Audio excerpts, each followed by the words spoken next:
Done our dough, chaps. We've done our dough. Welcome back to another episode of Odds. We are at Turnbull Stakes Day, ready for Flemington. So, quick recap of last week. Starting with the footy, actually, first. We finally got a same-game multi. I'd had money on Brisbane from the start of the season. I was very keen on them. I remember the night when they were playing GWS in the semi-final.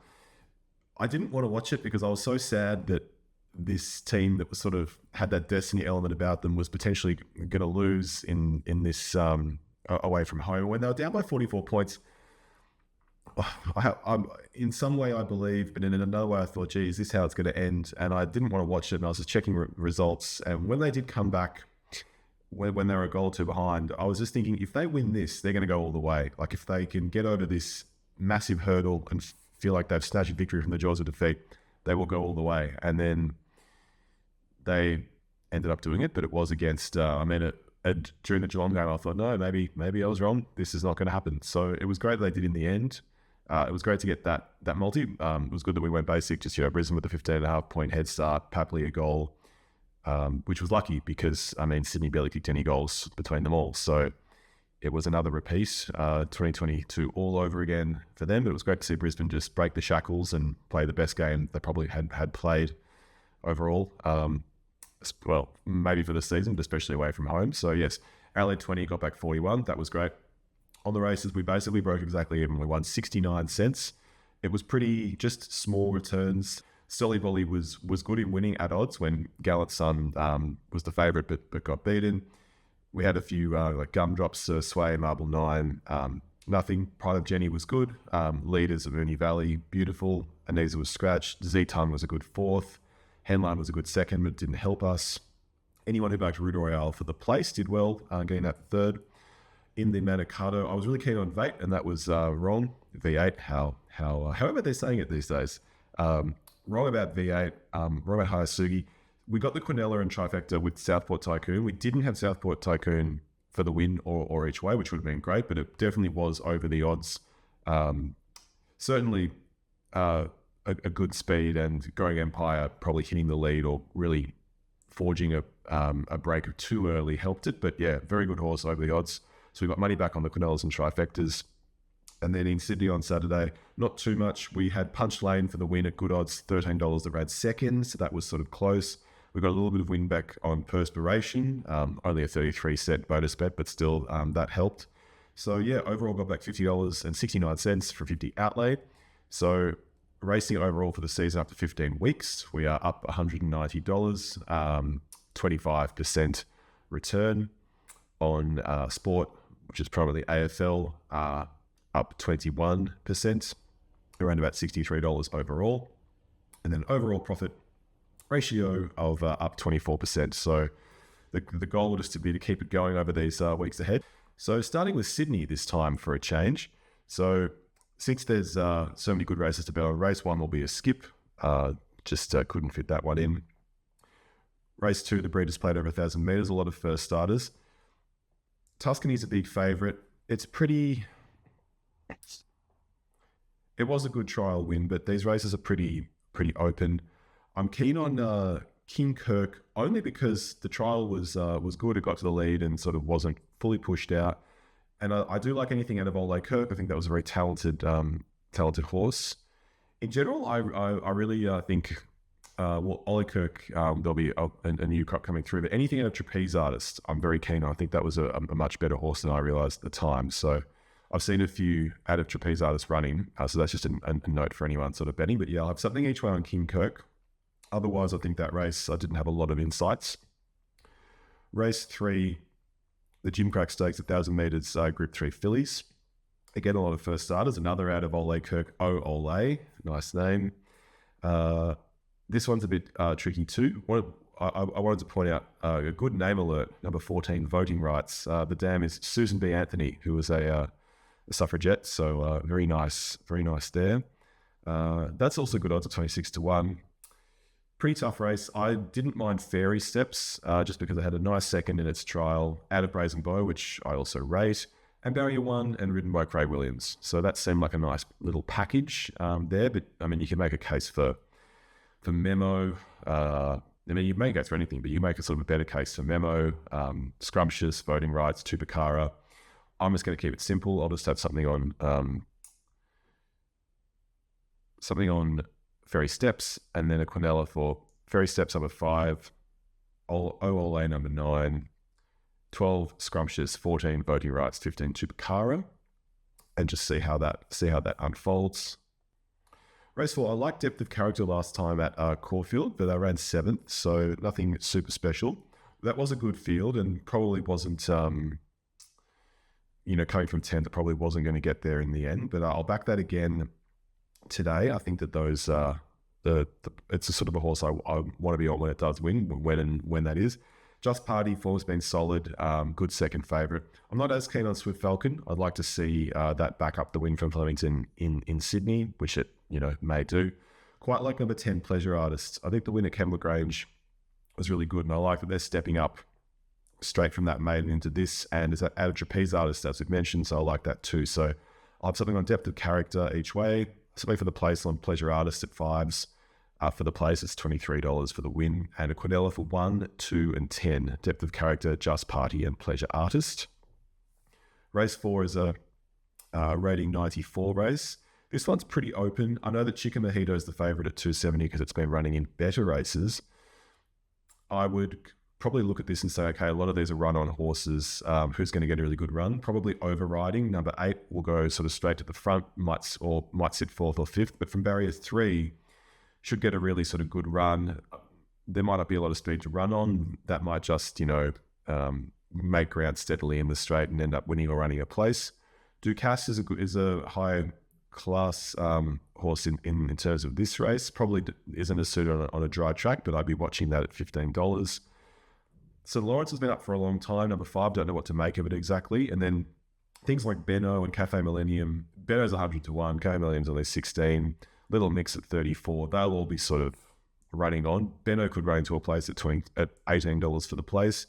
And Floating was good last start, number 4. And, pretty similar scenario now. Barrier 6 should get a good run, sort of like Overriding. So you could take either of those, I think, each way. I'll do Overriding, and I'll do Quinellas around 1, 2, 3, 4, 8, and 9, just in case sort of an outsider pops in. Race 6, the Flight Stakes, group over 1,600 metres. Cool race. It's been a little bit decimated now that Autumn Glow, De Clichy, Boulevard are out of it. Stowing May was good last time. That's the $2.10 favourite, running second. It did sort of spring out of the ground late to get that second behind. I think that was around behind Autumn Glow. It was.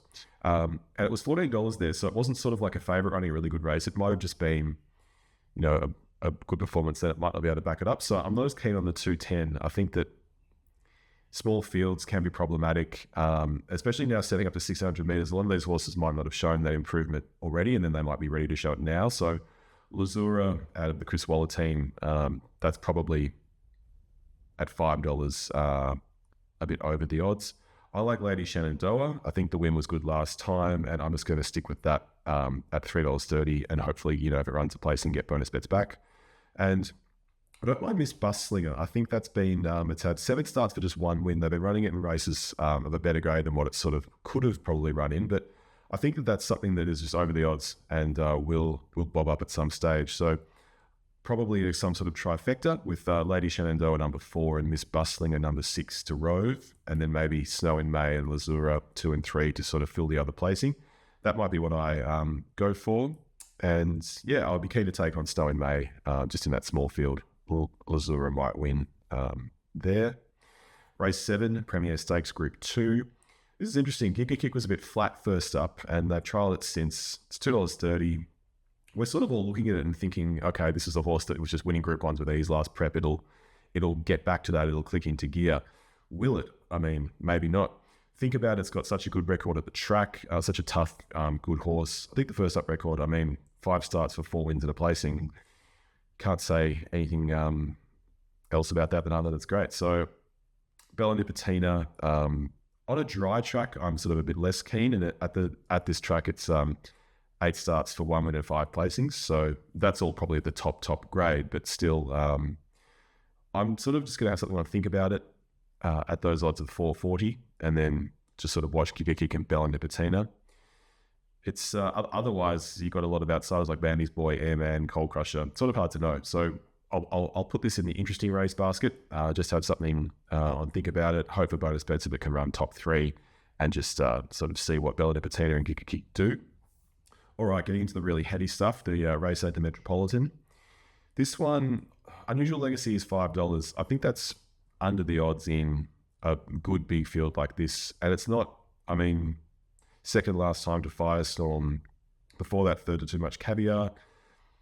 Beat Forecaster. I don't know. I'm probably underrating it. It will come out and win, but I just feel like the odds are just too low, basically. I quite like immediacy. I think that's building up to something. Barrier 17 is obviously a big concern, but 50 kilos is nice. So I'll have something each way on that. Methuselah has been in good form. It's a big step up here. However, I might just have $1 on it for the place, just to see if it can still run well with that 50 kilos. Future History, I've been on the last few starts. I really like it. It's got Cups Contender written all over it. I'd like to see it transition to Sydney and run well, but I'm a bit hesitant this time for some reason. Zardozi, very, very good staying horse. I feel like that's over the odds. It does want a wet track, which it doesn't get, and it hasn't got a good record at the track here, but I feel like it's got enough ability to throw in. And then K Tempest has been really good in Melbourne, probably a bit unlucky, and I think it can improve a lot. Barrier 11 is not great, but I'll have something each way on immediacy and something each way on K Tempesta, and then Quinellas around 3 Serpentine, 4 K Tempesta, 10 Zardozi, 19 immediacy, and maybe throwing in 11 Future History. But in a race like this, I mean, Trust in You has previously had really good staying form. That could get back to it at 70-1. It's a really good betting race. You could bet on Athabascan, Allegron even at 34s. Serpentine itself at $15 is really good value for Go Waterhouse. So yeah, difficult race. I'll be sticking with K Tempesta and immediacy and just doing Quinellas around those. Getting into the Epsom, Sportsbet's got a great promo, run first or second, get paid as a winner. So definitely have something on that. I'll be having something and try and pick something at big odds that could run first or second. Where to begin? You've got horses in good form like Firestorm, Kintyre, McHale, who are up in grade in this, but obviously down in weight. Osbred Flirt had really good form in Brisbane through the Winter Carnival, running close up in sort of high quality races. I think a place bet on that at 80-1 is a must. Barrier 2 is good, 50 kilos. Molly Bloom, don't be fooled by the poor runs recently. Before that, it had very good staying form in New Zealand. 50.5 kilos, barrier 3. That could run a place quite easily at $23. Arctic Glamour's been close up in good races. It's run a lot of Group 1s. $26 is great value. I'm not huge. I'm sort of going to skip over Crusade or Major Beal, Lock Eagle, Berkshire Shadow. Tom Kitten, I think, is really good value, even at 10s. Because they're running in high quality races.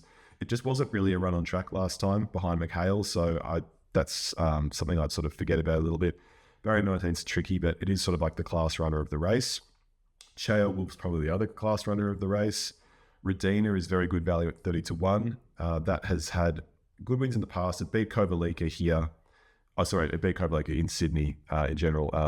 So Kovalika's 7s and Redina's 30s. I think you can make a good case for Redina. It's going to go forward. There won't be many that go forward. It'll be one of the few, so it could get a good run there. I think it's dramatically over the odds. When it did win, it sort of just ground away. So the acceleration might not really be its strong point, but certainly really good value. Detonator Jack, another high quality horse that will be winning good races in the future. I'd be putting that in all sort of exotics. And then, I mean, I really liked Royal Partridge when it won recently, but I've already liked so many, it's hard to sort of fit more in. So at the 850, I might leave that and just hope that from Barrier 17 it doesn't get a great run and doesn't feature. And my Oberon's sort of the same. So for me, it'll be each way on Arctic Glamour and Tom Kitten, and then place bets on Molly Bloom, Osbred Flirt, and then Quinella's around those. and then also throwing in Redina and Cheo Wolf and Detonator Jack. So it'll be a big one, but it's a big race, so we'll have to throw a few more dollars at it. Race 10, we'll do a skip on there and head over to Flemington. So Flemington race 1 will be a skip. Just couldn't fit that in with the outlay, or it was down the order. Race 2, Maribyrnong Trial Stakes, listed race, 1,000 metres. First starters, hard to know. I would say I'm just going to stick with price tag. I like the odds. Like the Ted Zoo Star. Just got a good feeling that will run well from the Anthony and Sam Freeman team. So I'll have something for the win on price tag. Hopefully bonus bets back. Race 3, 1,800 metres listed race. This one, Sergeant Major was good at Moonee Valley. Had a bit of a flat one last time at Caulfield. I wouldn't be taking the 320 necessarily. It's a bit of a question mark of how it will go over the 1,800. Could be a really easy winner, but I just feel like the value's not there. Red Aces proved that it was a tough sort of Flemington horse that could win over the 1,800 last prep. So at 10 to 1, I think that's value. Lavalier's been running in good races and might really just, its form might crystallise now at 750. Scary being out of Shocking. Obviously, it appreciated getting up to 1,700 last time, won really well. So that looks like it'll be a good stayer. Ditto for Keenaland out of Almanzor. So I'm going to have something each way on Scary. I think that you can see it's like a quality stayer in the making, and the $5 seems good. And I'll do Quinellas around 1, Red Aces 4, Lavalier 5, Scary 6, and Keenaland. We'll take on Sergeant Major. I'd be keen to see it do well. Great name, really improving horse, but just because of the odds, let it be. Race 4, the Edward Manifold, 1,600 metres. I feel like there's a big gulf in this race between sort of the favourites, the quality of the favourites, and just the outsiders here who are jumping up in class. I would put just make a little note for Star Croupier, number 9 at 50 to 1 out of Done Deal. Had 3 really good runs, a first, a fourth, and a second. And at 50 to 1, that'd be a good place bet. I'll just keep it really simple and just have a win bet onto Clichy Boulevard. It's probably the class horse, and hopefully you can just win from barrier 4 with the Magic Man, Joe Moreira, on board. Straight into race 5. This one's really good. Down the straight, 1,100 metres, group 2. First Settler was really good behind Growing Empire. $3.60 might not be as much value in a field like this, where you've got a lot of horses resuming who have been in serious campaigns last time out. So I mean, Bitter Creek is a really quality horse. Reserve Bank had a really good win last time. Looked like it had a lot in hand out of Capitalist in a much lower grade. That was a 64 race, but it had the look of a much better horse.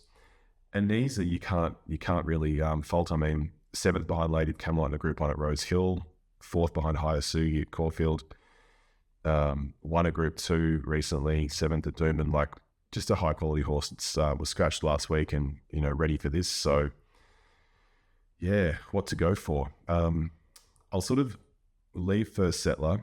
I'll have something each way on Anisa at 10s. I think that's great value. Something for the win on Reserve Bank. And then I sort of pains me to leave out Bitter Creek. I think that's really good value. You could easily bet on that, but I'll do a Quinella for 1, Bitter Creek, 7 Reserve Bank, 9 Anisa, and 10 Savagery Vibe. The win that it had was really, really good. So Quinella 1, 7, 9, and 10. Moving on to race 6. This one I just couldn't fit in, so that'll be a skip. Race 7, the Lexus Bart Cummings. This one's cool. Point Kings had 2 good wins recently. It won for us both times, which has been great. A horse that I don't really bet on very much, but I feel like could be suited here is Mostly Cloudy. It likes Flemington. It's bobs up every now and again. I feel like this is sort of a suitable race for it, down in the weights. Just more from process of elimination. I feel like there's a lot of other ones that I've sort of can put a line through, and it sort of leaves me with Mostly Cloudy. So I think the 950 is value. St. George has been good in those races recently at Caulfield.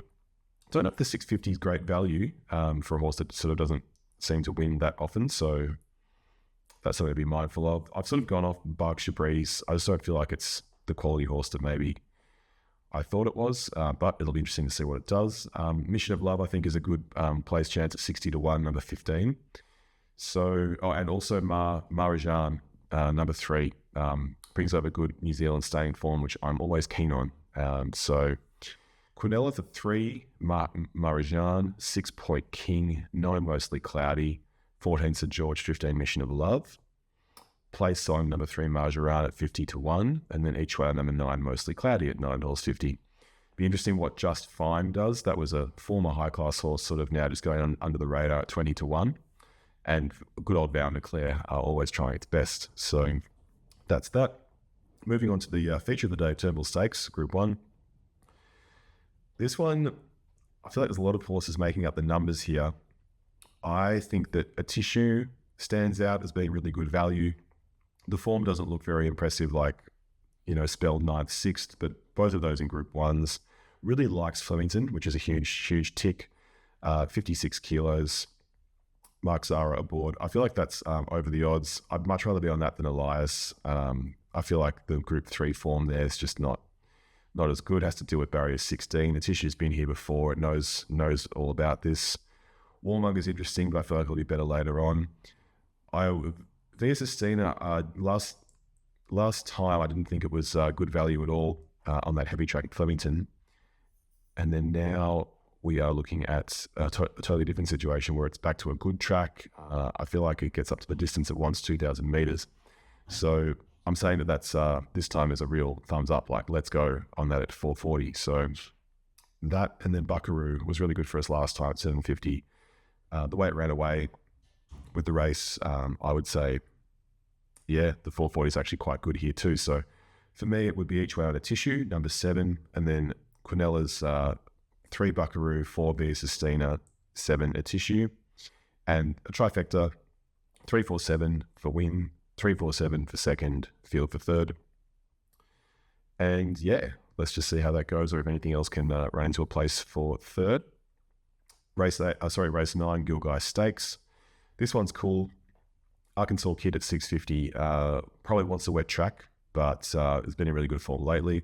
Shkaripa, interesting, second up today. Hasn't really hit its top stride in the last prep. I like it at 650 here. Chain of Lightning, interesting horse, can bob up at odds and get you. Magic Time, I feel like, again, the form doesn't do it justice. Really good horse to be running in the top Group 1s. Likes Flemington. And down the order, I really liked Stretton Angel last time. I just didn't think it ran as well as I thought it would, so I'm a bit hesitant this time. Johnny Rocker, I think, will run on. Not sure what to make of Right to Party. So for me, I'll go each way at Magic Time. It was a tough choice between that and Skiripa. And then Quinella 1, 2, 3, 4, and 12. So that, and then skip race 10. So that does the racing. Obviously no footy this week. Our AFL season's done and dusted. So NRL Grand Final. It's going to be a same game multi. Storm to win. I feel like they've still got that psychological edge from 4 years ago over the Panthers. So it'll be Storm to win. Be Suvalu for an anytime try score at $2.25. And then there's a market for like A or B try scorer. So either of two people to get a try, and it's Brian Toe and William Warbrick, and that's paying $1.30. So that one at odds of $7.50. And if we miss a leg, we get bonus bets back. So I know nothing about NRL, so let's just try for beginners like a second time around. We were lucky last time. So that's it for a pretty quick edition for this week. Really good racing, especially in Sydney today. Yeah.